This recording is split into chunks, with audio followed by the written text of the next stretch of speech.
Welcome to the Invested Dads Podcast, simplifying financial topics so that you can take action and make your financial situation better. Helping you to understand the current world of financial planning and investments, here are your hosts, Josh Robb and Austin Wilson.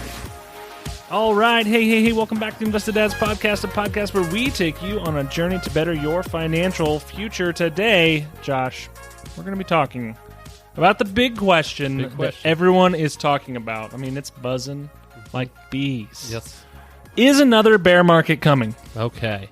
Bear market. Every time I hear that, in my head, you know the picture of dogs playing poker? Well, yeah. Right.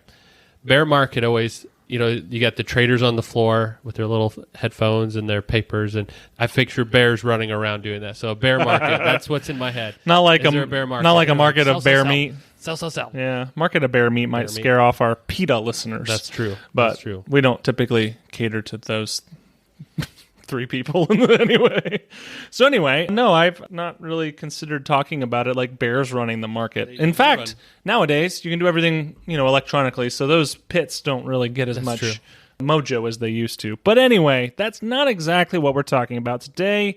We are going to be talking about whether or not another bear market is coming. And we're sitting here recording this on a day where the Dow's down over 900 points. Yep. And everything's down 2% or more. It seems fitting. It seems like a great question. So, Josh, we're probably in a bear market right now, right? That leads me to my next question. Oh, Josh, okay. What is a bear market? Good question. So a bear market is generally thought of, the kind of generalization is a 20% drop from an all-time high. 20%. 20%. It's a very round number that someone arbitrarily picked at some point. That's right. They said that feels like a bear. That feels like a bear. I don't know. And that's opposed to another term we heard is like a correction. Is 10%. Gotcha. So about half of that. So a bull market on the other direction is 20% up from below. So bull market is good. Bear market is bad. 20% down. Notice the 20% both directions. We like 20%. Yes. So a bull market is generally thought of as 20% down from an all-time high. Bear market. Yes. I'm sorry. Bear market is down. And so does that happen all the time? What do we think about? Now, we just experienced one. True. We had a more than 20% drop last year in 2020. But let's think, historically speaking, Austin, what do we got? So numbers. We like numbers. Numbers Everybody guy. does. So there have been 26 bear markets since 1929. And that was a very rough time for the stock market, if we recall. But 26 bear markets since then. That means that historically, all the way back to 29, there's been a bear market, so a 20% drawdown once about every 5 years. Now, the caveat being that since World War II, it's been less frequent. However, looking back to that data set, it's been once about every 5 years. Okay. So, generally speaking, bull markets have far outlasted bear markets. And that really is evident when you look at the overall long-term stock chart. It's gone up and to the right in general. That does not mean they don't happen, because they surely do. But generally speaking, bull markets last a lot longer. Bear markets can be very short. They can be as short as about 6 months or so, which we can attest to, as we remember last year. Yep. Or they can last years. You can have a slow sell-off that takes years of decline, and then even more years before you're recovered to where you were beforehand.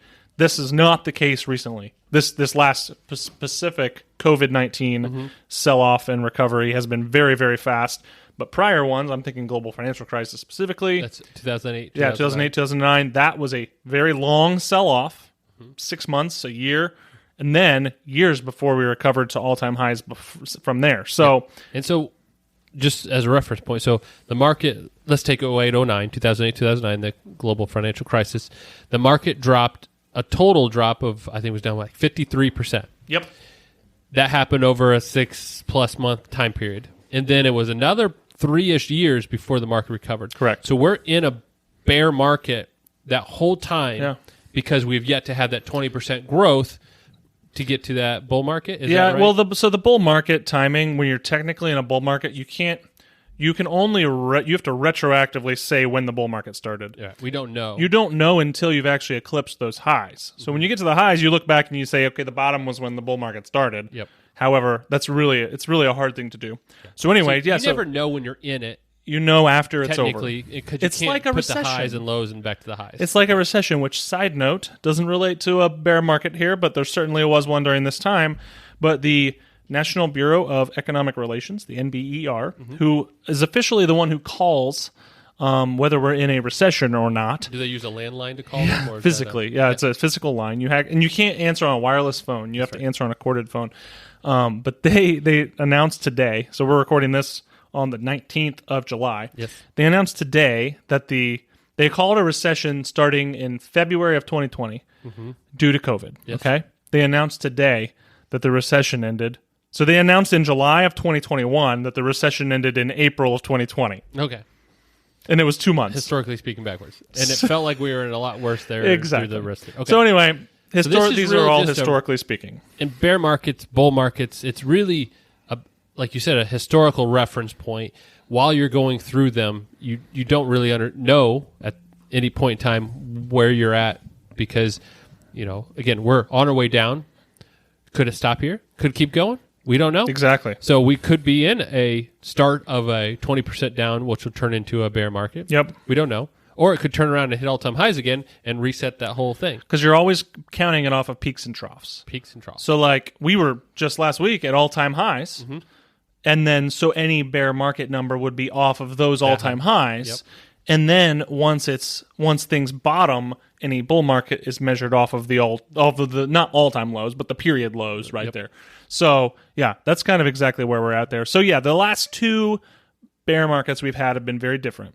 Global financial crisis was 2 bear markets ago, and that was in 08-09. A lot of us remember that, and that really scarred a lot of people in the financial markets. But, yeah, stocks were down over 50% and took multiple years to rebound. The COVID-19 sell-off last year in 2020, very fast, a little over 30%. Only took a handful of months to get back to all-time highs, and I remember this because I made a deal that I would not cut my hair until, you remember that? Until Yes, I the do. market got back to all-time I figured highs. You'd be like Rip Van Winkle or something Nope, with that did hair. not happen. I had short hair, and, it only got to the wavy, surfer boy stage. Yes. It's as far as it got. So focusing on time periods like we've talked about is key. And sure, severe market downturns have happened and probably will always happen, but over longer terms, the market has always rebounded to new highs and beyond. Look where we're at today. We're right around all-time highs, but a year and change ago, we were not. Yeah. And in fact, like I said, time periods are key. There has never been a 20-year period where you've lost money in the broader stock market. Now, that's not saying an individual company hasn't been down for 20 years, but the broader stock market, so think about the S&P 500 or whatever, has never been down for 20 years straight. 17-ish, I think, to be exact. The actual, yep. And 99.7% of 15-year periods have been positive, 94% of 10-year periods, 88% of 5-year periods, and check my note here, 75%. Yeah, 84% of 3-year periods, 75% of 1-year periods. So time is key when you're talking about all these things. Yeah. So if you look at, then again, this is all historical data. There's no guarantee for future stuff, but we base our future assumptions off of what's happened historically because that's all we can do. So if we know 3 out of every 4 years historically ends positive, you have a positive return in 3 out of every 4 years. 1 out of every 4 years is down. Yep. Then in the long run of investing, if you have 3 good years, 1 bad year, you should be making progress forward. And that's really what investing is you just give your investments enough time to grow and to compound and earn your money. Exactly, So yeah. That's the whole point. The time that you are invested is Yeah. way more important than the little short-term movements in the market. Right. So, Josh, ask me Let's do it. the question of the week. The question of the week. Okay, Austin. Now that we know what a bear market is there a bear market on its way? Is it coming? Yes. All right. Yes, there is Yeah. another bear market. We will see you guys next week. Oh, wait, there's more. And I'm not, this is not saying go sell, go to cash, freak You're out. not a Another bear doomsday. market's coming. I'm not saying that, but because the answer is really not that simple. While I do believe that there's another bear market coming at some point, maybe some point soon, maybe some point further down the road, there's going to be another one. Yeah. We can. So probably there's a good chance within the next 5 to 7 years we will see a bear market. I think that's a fair assessment. fair- That's a pretty okay. fair assessment. So yeah, we can reasonably assume another bear market is coming. Not necessarily now, not necessarily soon, but someday. It can be caused by a variety of things that we've seen over the last handful we've seen. So geopolitical drama can happen, war, commodities collapsing, pandemic. That's the one we just had. Those are a few. But what is working out, and causing this to happen behind the scenes is almost always the same. Yep. And what that is that people who are trading stocks or institutions that are trading stocks, whether that be big institutions, retail traders, whatever, they all tend, and we are part of this, we all tend to be overly optimistic on the prospects of growth and earnings when stocks are doing well. So what that causes us to do is we buy, and what that buying does is it bids prices up, and too fast, too soon, and that causes things to get elevated. Well, then, on the flip side, people tend to be overly pessimistic when things change, when things are bad, when those instances that we talked about happen, the war, the drama about geopolitics, commodities, whatever, pandemics. Overly pessimistic. We think things are going to be way worse than they actually end up being, and then we actually sell things off too fast, which causes the prices to go down too fast. Yeah. So it's a human nature thing. We are too happy when things are good, and we're too sad when things are bad. And the truth is that the reality of the market and the economy is going to be somewhere in the middle. Mm-hmm. So we're a reactionary people, and that's exactly what happens. But the underlying reason that bear markets essentially happen and subsequent recoveries happen is the same. We're too happy when things are going up, and we're going to be just buying, even when maybe we shouldn't be as aggressive, and we're too bearish, to put it another way, when things are bad, and we just bake in too much bad news into the prices. Yeah, and in a sense, there would be zero bear markets if people didn't sell.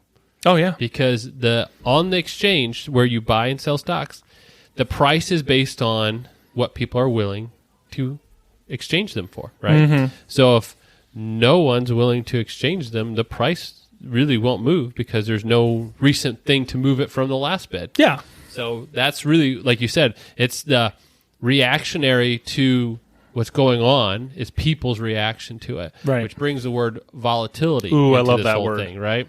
So volatility, which is really just the movement of, we're talking about investing, so we're going to talk about stocks. The movement of the stock up and down. Volatility in and of itself is not bad. Right. Because moving upward involves volatility. Oh, of course. Moving a direction away from where you were. Yep. And so people look at volatility and think that's a bad thing. I don't want volatility. Yeah. You don't want to grow? And that's the question, right? And so the volatility, you need to understand what the range is, what kind of volatility in your investment. So if we take, for instance, Bitcoin, the volatility of a digital currency it's like quite that high. is very high. Yeah. The swings both directions are big. Mm-hmm. You take something more stable like a Walmart that's been around for a while. They have pretty good cash flow. They pay a dividend. They're a company who's, kind of stable. Yep. To put it in a general term. And again, not a recommendation for a holding or to buy or anything, but just using this as an example. Their volatility is much smaller lower. than what you would get if you owned a digital currency. You know what's even lower? What's even lower? A bond. A bond is even lower. You know what? It's a fixed debt payment. Yes. It's fixed. Yep. So that's why bonds are even less volatile than stocks. Yep. Now, I guess it's probably good. We've talked about this many times before, but it's good to point out that this volatility and bear markets are part of that. That is the reason why stocks have outperformed all other real asset classes. Yep. Cryptocurrencies are so new, we can't really put those in a bucket right now. But major asset classes over time. Mm-hmm. That's the reason stocks have outperformed, because they're volatile, because they do have instances like corrections and bear markets semi-frequently. It's the risk that you are being rewarded for taking risk. Exactly. Yep. So that is why stocks have returned well over, bonds and other commodities or whatever over time. Yeah, it's saying volatility and risk are not interchangeable. Correct. Volatility is the movement or the swing of the price. Risk is what you're, in a sense, putting out there or taking a chance of losing. Mm-hmm. They're not the same thing. And so when people say, I don't like to take risks, that doesn't mean volatility, that you don't want any volatility. It just means I need to be aware of the movements and associate that with what your goals are and say, okay, does that match? Right. So, yeah. And something Nick Murray, we've talked about him before, something he said is that the risk really is not about volatility. Mm-mm. Because if your time period is long enough, volatility is irrelevant, really. Yes.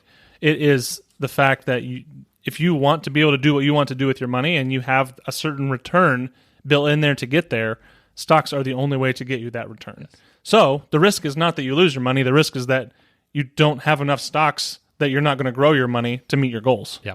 Yeah, your risk becomes something other than volatility. Exactly. It becomes the missing out on the chance to utilize that growth to meet all your goals. All right, let's take a break. I have a dad joke for you that I really like. I'm excited for I'm excited too. All right. Doesn't involve bears. No, it does not. But it does involve. So at home, I took all of my watches, put them together, made them into a belt. Okay. It was a waste of time. It was a waste of time. Belt waste. That's good.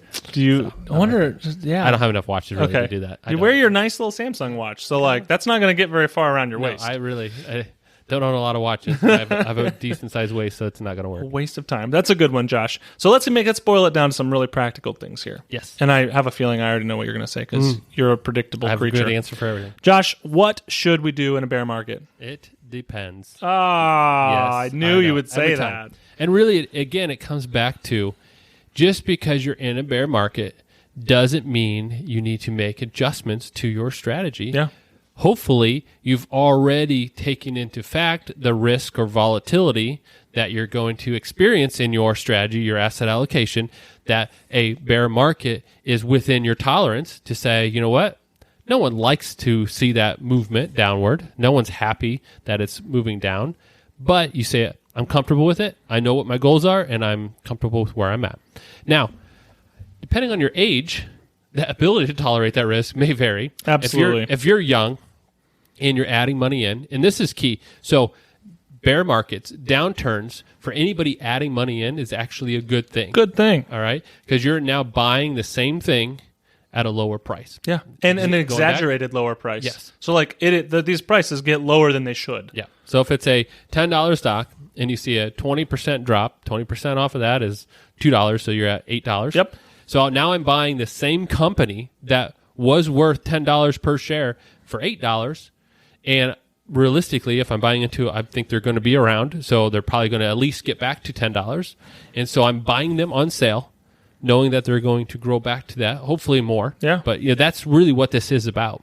And so bear markets give you the opportunity to buy great companies at a discounted price. Right. So if you are young and you're adding money into the market, that's great.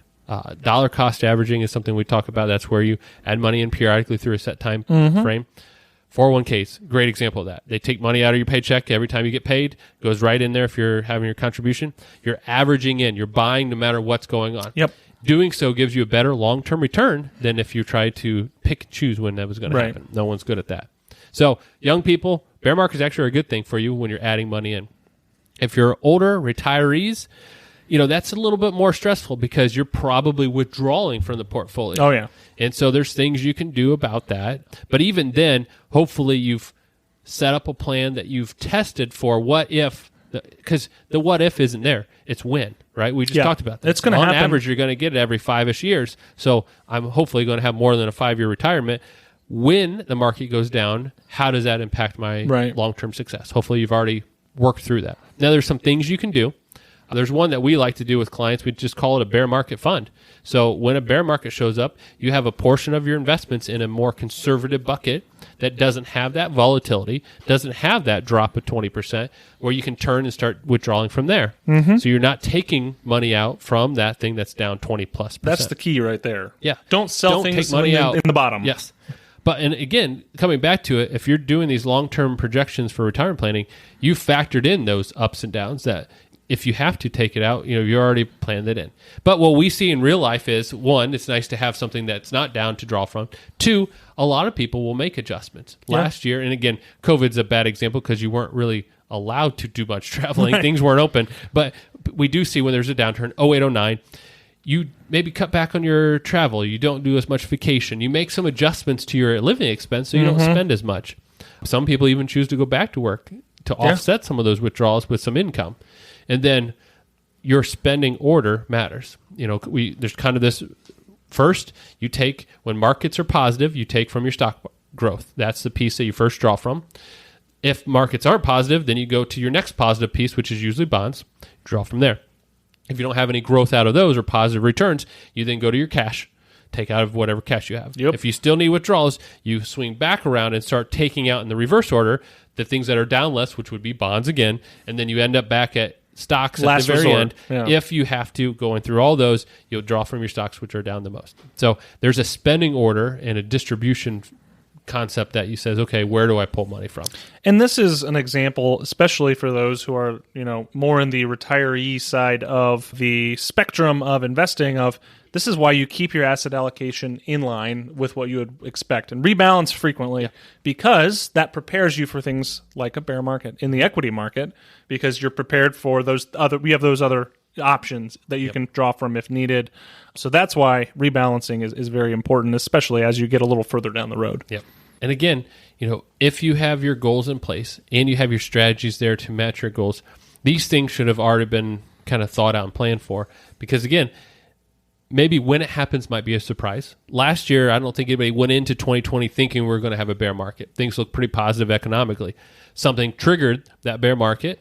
So you may be surprised when it happens, but you shouldn't be surprised from a planning standpoint that a bear market showed up. Right. And so you should say, okay, we planned for this. We have something in place. Here's what I'm going to do. It should not come as a shock. So that's, again, why we always say you need to have a good financial planner helping you along the way to talk about those future events that will happen. Right. And so that you're not forced to then panic, sell, do things that will hurt you long term just because you didn't think that's coming.